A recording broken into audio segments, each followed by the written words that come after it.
हिमाचल प्रदेश में बिगड़ते आर्थिक हालातों के लिए सत्ता पक्ष और विपक्ष एक दूसरे को जिम्मेदार ठहराने में लगे हुए हैं।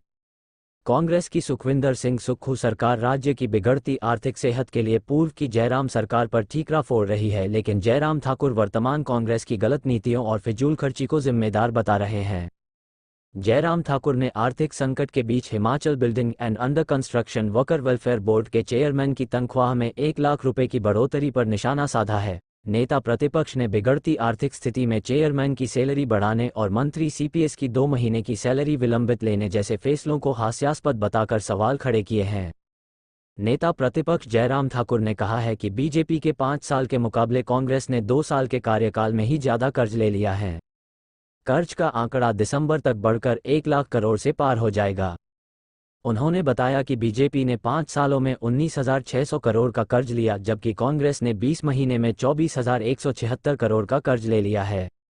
उन्होंने कहा कि भविष्य में आर्थिक हालत और खराब हो सकते हैं। कर्मचारियों की हितैषी सरकार ने न डीए न ही एरियर दिया, जिस वजह से कर्मचारी सड़कों पर आ गए हैं। आउटसोर्स और एचआरटीसी कर्मचारियों को समय पर सैलरी नहीं मिल रही है।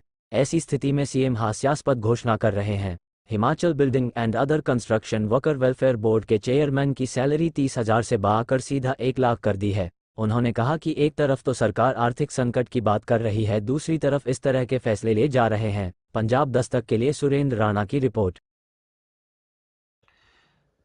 देखिए, जो हालात हिमाचल प्रदेश के बनते जा रहे हैं उसमें एक बात तो तय है कि ऋण लेने की रफ्तार इतनी तेजी से बढ़ रही है और मुझे लगता है कि इस साल के दिसंबर के महीने तक हिमाचल 1 लाख करोड़ कर्ज के नीचे होगा। अभी तक 90,000 करोड़ रुपए हिमाचल प्रदेश सरकार के ऊपर ऋण हो चुका है और जिसमें जो मुख्यमंत्री जी सुखविंदर सिंह सुक्खू जी बार बार कहते हैं कि भारतीय जनता पार्टी की सरकार के ऋण का जिक्र करते रहते हैं। कंपैरिजन में आप देखें, आंकड़े हैं, भारतीय जनता पार्टी ने 5 साल के कार्यकाल में 19,600 करोड़ रुपए का ऋण लिया और कांग्रेस ने अभी 20 महीने के कार्यकाल में हिमाचल प्रदेश में 24,176 करोड़ रुपए का ऋण ले लिया है।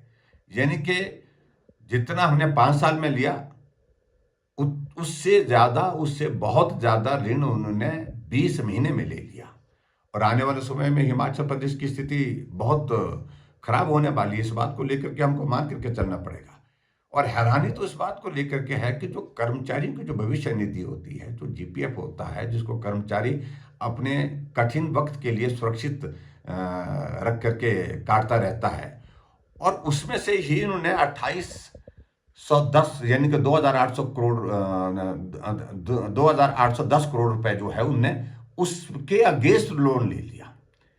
और कर्मचारियों के लिए एक बहुत बड़ा संदेश है। कर्मचारियों के लिए बार बार जो कहते थे कि मैं कर्मचारी हितैषी हूं, कर्मचारी हितैषी हूं, वो तो पोल खुल गई। 20 महीने के छोटे से कार्यकाल में हिमाचल प्रदेश में कर्मचारी सड़कों पर आ गए और दूसरी बात, ना उनको डीए मिला, ना उनको मेडिकल रिम्बर्समेंट का पैसा मिल पा रहा है, ना उनकी सैलरी समय पर मिल पा रही है। आउटसोर्स कर्मचारियों की तो 6-6 महीने से नहीं मिल रही है। एचआरटीसी की जो सैलरी जो है वो समय पर कभी मिल ही नहीं रही है। इन सारी बातों को ध्यान में रखते हुए हम इस बात को अगर हम देखें तो हिमाचल एक बहुत बड़े भयंकर आर्थिक संकट की ओर बढ़ता दिख रहा है, तेजी से बढ़ता जा रहा है। लेकिन हैरानी इस बात को लेकर के हमें हो रही है कि मुख्यमंत्री जी घोषणाएं ऐसी करते हैं जो हास्यास्पद स्थिति उनकी बना रही है। अभी हाल ही में उन्होंने हाउस में विधानसभा के सत्र में घोषणा की कि हिमाचल प्रदेश में कैबिनेट मंत्री और सीपीएस जो है 2 महीने के लिए सैलरी नहीं लेंगे। हमने सोचा कि 2 महीने की सैलरी काट दी इन्होंने, लेकिन जब मालूम पड़ा कि सैलरी काटी नहीं, 2 महीने बाद लेंगे, यानी कि 2 महीने के बाद वो 2 महीने की सैलरी नहीं लेंगे, वो 3 महीने की इकट्ठा लेंगे। क्या मतलब है इसका? और नाखून काट करके शहीद होने की बात कह रहे हैं वो। ऐसी स्थिति में एक और उदाहरण हमारे सामने आज पिछले कल नोटिफिकेशन में आया। एक जो BOCW जो बोर्ड है ये, उसमें चेयरमैन लगाए हैं एक, जिनको 30,000 ऑनरेरियम मिलता था उसको 1,30,000 सीधा 1 लाख बढ़ा दिया उसमें।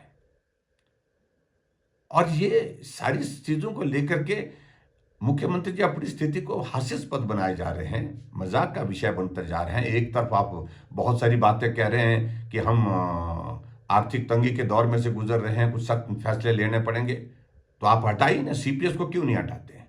जो गैर संवैधानिक तरीके से बनाए गए हैं, जिनको हाई कोर्ट में आपने बचाने के लिए आपने वकीलों को 6 करोड़ रुपए तो आपने वकीलों को दे दिया, उसके लिए सीपीएस नहीं बनाते तो क्या सरकार नहीं चलती? सरकार चल सकती थी, लेकिन उसके बावजूद उस पर तो आपने कभी नहीं सोचा कि भी इनके कारण आर्थिक बोझ होगा, करोड़ों रुपए उस पर जा रहा है, लेकिन 6 करोड़ के लगभग आपने वकीलों को दे दिया उनकी कुर्सी को बचाने के लिए। और एक तरफ से आप कह रहे हैं कि हम जो है वो सैलरी डेफर कर रहे हैं 2 महीने के लिए, और इस तरह से मैं आपको कह रहा हूं होने वाले समय में क्या होना है। अभी इन शुरुआत की कैबिनेट मंत्री और सीपीएस की सैलरी 2 महीने के लिए डेफर की, और 2 महीने के बाद तीसरे महीने सैलरी 2 महीने की भी मिलेगी और तीसरे महीने की भी मिलेगी। और आने वाले समय में ये स्थिति आगे बढ़ने जा रही है। आगे कर्मचारियों को भी यही कहा जाएगा कि भाई पैसे नहीं हैं, 2 महीने के लिए 3 महीने के लिए हम आपकी सैलरी नहीं दे पाएंगे, डेफर कर देंगे। 3 महीने के बाद फिर और कहेंगे कि अब 6 महीने के लिए नहीं दे पाएंगे, और धीरे धीरे ये स्थिति आ जाएगी कि सुक्खू जी हाथ जोड़ करके कहेंगे कि हमारी स्थिति अब सैलरी देने की है ही नहीं। ये हालात हिमाचल प्रदेश के बन रहे हैं, और इस दिशा में हिमाचल आगे बढ़ता जा रहा है।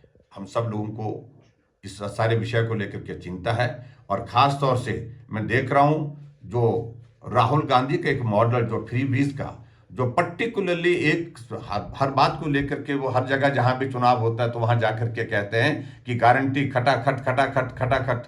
अब मालूम पड़ेगा हिमाचल प्रदेश में तो खटाखट हो गई, और ये खटाखट जो है कर्नाटक में भी होगी जहां उनकी सरकार है, 3 राज्यों में सरकार है, तेलंगाना में भी हो रही है। और उसी तरह से आने वाले समय में जो चुनाव हो रहे हैं जिन राज्यों के, उन चुनावों में ये खटाखट की आवाज हिमाचल की वहां पर भी गूंजेगी।